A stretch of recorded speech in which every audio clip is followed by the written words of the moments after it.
अस्सलाम वालेकुम, मेरा नाम डॉक्टर शफीक चीमा है। आज हम बात करेंगे ओवर एक्टिव ब्लैडर की, जो ज़रूरत से ज़्यादा एक्टिव या मुतहर्रक मसाना होता है। उसकी क्या क्या सिम्टम्स हैं, नॉर्मली मसाना कैसे काम करता है और उसको आप रीट्रेन कैसे कर सकते हैं ताकि आपको जो अर्जेंसी फ्रीक्वेंसी का मसला ना हो।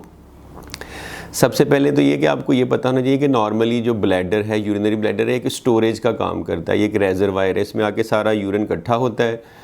तो इसकी कैपेसिटी टोटल है 450 सीसी तक ये पेशाब इकट्ठा कर सकता है और हर 3 से 4 घंटे बाद आप उसे खाली करते हैं तो दिन में 6 से 8 दफ़ा तक पेशाब करना नॉर्मल है। ये नॉर्मल है। अब होता क्या है कि जब 200-300 सीसी पेशाब इकट्ठा होता है तो आपको ना एक पहले वार्निंग सिम्टम आती है, थोड़ा सा डिस्कम्फर्ट फील होता है, तो आप उसको इग्नोर करते हैं और इकट्ठा होता रहता है पेशाब। जब 400-500 सीसी होता है तो मसाने की दीवार पे प्रेशर पड़ता है, वज़न पड़ता है, तो मसल स्ट्रेच होते हैं, वो कॉन्ट्रैक्ट करते हैं, आपको ज़्यादा डिस्कम्फर्ट फील होता है, आप जाके पेशाब करते हैं। ये नॉर्मल है। 400-450 सीसी 4 घंटे में पेशाब इकट्ठा हुआ, आपने यूरिनेट कर दिया, क्योंकि उस वक्त मैसेज ब्रेन को भी जाता है, आपकी स्पाइनल कॉर्ड को भी जाता है, आपको पता चल जाता है। अगर आप उसको भी होल्ड रखें और ना करें तो वो ज़्यादा प्रेशर की वजह से मसाने की जो वॉल है, मसल है, वो डैमेज हो सकता है। माइक्रोस्कोपिकली ये देखा गया है। तो एक तो उसको ज़्यादा आप होल्ड नहीं फिर कर सकते। अब ये तो है नॉर्मल रिस्पांस। अब ये जो ओवर एक्टिव ब्लैडर के पेशेंट होते हैं, इनमें सिम्टम्स होती हैं कि बार बार जाते हैं, दिन में 8-10 दफ़ा से ज़्यादा, रात को भी 3 दफ़ा से ज़्यादा। इसका मतलब है ये फ्रीक्वेंट यूरिनेशन करते हैं और कभी कभी जब पेशाब आता है तो इन्हें भागना पड़ता है, जल्दी जाना पड़ता है। उसकी वजह ये कि इनको ऐसे लगता है कि इनका पेशाब निकल जाएगा। कभी कभी जाते जाते थोड़ा सा निकल भी जाता है, कुछ कतरे, एक्सीडेंट हो जाता है। तो ये सारी सिम्टम्स हैं ओवर एक्टिव ब्लैडर की, या ज़रूरत से ज़्यादा जो मुतहर्रिक मसाना है। इसके बहुत सारे फैक्टर्स हो सकते हैं। हो सकता है उनके मसाने की स्टोरेज कैपेसिटी थोड़ी कम हो, या साइज़ में छोटा हो, या उन्होंने अच्छी आदत ना अपनाई हो मसाने की। और जो बावल की अच्छी आदत वो क्या हैं जो अपनाने से आपको ये मसला कम हो सकता है। सबसे पहले तो जब इसकी हम बात करेंगे ट्रीटमेंट की, सबसे पहले तो वो आदत आपको पता होनी चाहिए। तो ट्रीटमेंट में नंबर 1 ये कि आप जो हेल्दी हैबिट्स हैं बावल और ब्लैडर की वो अपनाएं। उनमें सबसे इम्पॉर्टेंट तो ये कि एडिक्वेट अमाउंट ऑफ पानी पिएँ, ना बहुत ज़्यादा पिए ना बहुत कम पिए। 6 से 8 गिलास या 1.5 से 2 litre adequate amount of water है। दूसरा ये कि सारे जो फिज़ी ड्रिंक्स हैं, कैफिनेटेड ड्रिंक है जिनमें कैफ़ीन है, जैसे चाय है, कॉफ़ी है, एसिडिक ड्रिंक है, शराब है, ये सारी चीज़ें मसाने को स्टिमुलेट करती हैं, ये डायूरेटिक का काम करती हैं, तो आपका मसाना और ज़्यादा मुतहर्रक हो सकता है। इनको अवॉइड करें। ये सारे जो मसाने का मसल है उसको इरीटेट करती हैं, इरीटेंट्स हैं। तो दूसरी अच्छी हैबिट ये कि आप सारी कैफ़ीन वाली ड्रिंक्स को अवॉइड करें। अच्छा, तीसरा ये कि कुछ लोग कहते हैं जी जस्ट इन केस बाथरूम चले जाते हैं कि थोड़ी सी अर्ज हुई, पहला स्टिमुलस था जब 200 सीसी यूरिन था, कि जस्ट इन केस चले जाते हैं, पेशाब कर आते हैं। उसकी बड़ी वजह हो सकती हैं, सफ़र करना है, ऑफिस जाना है, घर से निकलना है। कुछ लोग वज़ू करने से पहले कर लेते हैं कि आगे ना करना पड़ेगा, वज़ू चलता रहेगा। बहुत सारी वजह हो सकती हैं। तो ये जस्ट इन केस ना करें, क्योंकि उससे आपका ब्रेन जो है ना वो अडॉप्ट कर जाएगा कि जब थोड़ा सा भी यूरिन आता है ना तो आपको यूरिन करने की फिर हाजत या अर्ज महसूस होगी। तो आप ब्रेन की ट्रेनिंग अगर हाफ मसाना जब फुल है उस पर कर देंगे तो फिर ऑब्वियसली जहाँ 6 दफ़ा जाना पड़ता है आपको 12 दफ़ा जाना पड़ेगा। और चौथा ये कि जब यूरिनेट करें तो फुल रिलैक्स होके पूरा टाइम लेके मसाने को टोटली एम्प्टी करें, खड़े बिल्कुल ना करें। जब बेस्ट कंडीशन में पेल्विक मसल जब रिलैक्स करते हैं तो वो सिटिंग पोजीशन में करते हैं, हमारा इस्लाम भी यही कहता है। इसके साथ साथ कुछ बाउल की, इंटेस्टाइन की, आपकी जो आंत है उसकी भी अच्छी आदत है। उसमें ये कि कॉन्स्टिपेशन ना होने दें। नॉर्मली 2 से 3 दफ़ा आपको वाशरूम में हाजत होनी चाहिए, आपको जाना चाहिए। कब्ज़ के बगैर पखाना आना चाहिए। कब्ज़ को कम करने के लिए फलों सब्जियों का ज़्यादा इस्तेमाल करें, एक्सरसाइज करें, एडिक्वेट अमाउंट ऑफ पानी पिएँ, क्योंकि ये जो इंटेस्टाइन है और मसाना ये साथ साथ हैं। तो अगर कब्ज़ होगी तो फिर भी आपका मसाना सही तरह से खाली नहीं होगा, आपको बार बार जाना पड़ेगा। ये तो था स्टेप नंबर 1 कि जो अच्छी हैबिट्स हैं उनको अगर अपनाएंगे तो आप इस पे ओवर एक्टिव ब्लैडर पे ज़रूरत से ज़्यादा मुतहर्रक मसाने पे, जिसकी वजह से आपको बार बार यूरिनेट करना पड़ता है, भागना पड़ता है, पेशाब निकलता है, उस पर कंट्रोल कर सकते हैं काफ़ी हद तक अगर सही तरह से अपनाएं। दूसरी जो सबसे इम्पॉर्टेंट टेक्निक है ना, वो मसाने को ट्रेन करना है, उसको कहते हैं ट्रेनिंग या रीट्रेनिंग ऑफ ब्लैडर। अब ये कैसे करनी है, ये बहुत इंपॉर्टेंट। अगर आपको इसको आप 4 से 6 हफ्ते सही इस्तेमाल करें तो 100% इसमें ना सक्सेसफुल आप होते हैं। एक तो आपने सारी वो जो अच्छी आदत हैं वो अपनाई, दूसरा आपने अब रीट्रेन कैसे करना है। रीट्रेन इस तरह से करना है कि जब भी आपको अर्ज होती है या हाजत होती है पेशाब करने की, स्पेशली उन लोगों में जिनमें ओवर एक्टिव ब्लैडर होता है, थोड़ा सा पेशाब होता है तो उनको हाजत होती है कि आपने पेशाब जाके करना है, तो उनको ना वो रश ना करें, उसको होल्ड करें, पेशाब को खामखा जाके ना करें जब उनको पहला मैसेज मिलता है। अब होल्ड कैसे करें, किस तरह से मसाने को ट्रेन करें कि पेशाब फौरी तौर पे ना करें।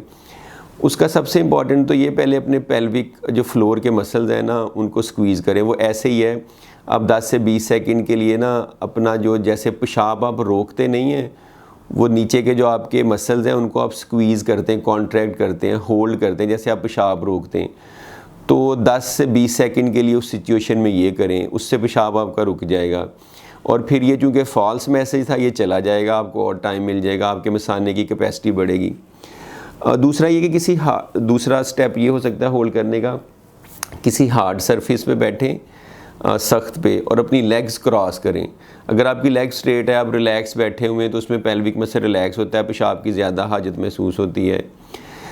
तीसरा उसका ये हो सकता है होल्ड करने का इस फॉल्स मैसेज में, ताकि आप मसाने को ट्रेन कर रहे हैं कि आप अपने आप को डिस्ट्रैक्ट करें, क्योंकि ब्रेन है जब किसी और तरफ लग जाएगा तो उधर से उसका ख्याल चला जाएगा। फॉर एग्जांपल आप उल्टी गिनती गिनना शुरू कर दें कि 100, 99, 98, 97 पीछे, तो आप ना इसमें थोड़ा सोच में इसमें लग जाएंगे और आप डिस्ट्रैक्ट हो जाएंगे। इसी तरह से कोई और रिलैक्सेशन टेक्निक नंबर 4 पे इस्तेमाल कर सकते हैं, जैसे ब्रीदिंग है कि आप 3 सेकंड के लिए लंबा सांस अंदर लें, बाहर निकालें, जैसे इस तरह 8-10 दफ़ा करेंगे तो आपका इस तरफ से ख्याल चला जाएगा। अब जब भी आपको फॉल्स मैसेज आए, अर्ज हो जाने की, तो ये 4 चीज़ें करें या इनमें से कुछ करें तो आपका ना वो मैसेज चला जाएगा और आपको टाइम मिल जाएगा। अब जब ये आपने इसको कंट्रोल कर लिया, अर्ज चली गई, तो अब आपके पास आगे 2 ऑप्शंस हैं कि थोड़ी देर बाद जब आपको लगे कि अब जो है ना आपका मसाना फुल हो गया, फिर दोबारा से अर्ज जाइए, अब आराम से जाएं और पेशाब करें, जल्दी ना करें। और अगर आराम से जाने में, पेशाब करने में रास्ते में आपको ऐसा महसूस हुआ है ना कि अभी पेशाब निकल जाएगा, मुझे भागना है, तब भी रुक जाएं, क्योंकि अब इसको आप ट्रेन कर रहे हैं, उसमें रुकें। और उसमें सारी वो 4 टेक्निक्स जो मैंने बताई हैं, स्क्वीज़ करना, हार्ड सर्विस पे बैठना, लेग क्रॉस करना, डिस्ट्रैक्ट करना, रिलैक्स करना, ब्रीदिंग, वो सारी फिर करें। उसकी वजह ये कि अगर अभी आप मसाने का कहना मानेंगे और उसने आपको जल्दी मचाई और आप भागेंगे, तो फिर वो ट्रेन नहीं होगा। तो जब आप इसको कंट्रोल कर लें तो फिर बाथरूम में जाएं, यानी अपनी मर्ज़ी करें, आप बॉस हैं, आपका ब्रेन, आप मसाना आपके अंडर काम करना चाहिए, ना कि आप उसके ऊपर जो है ना हर 5-5 मिनट बाद भाग दे रहे हैं।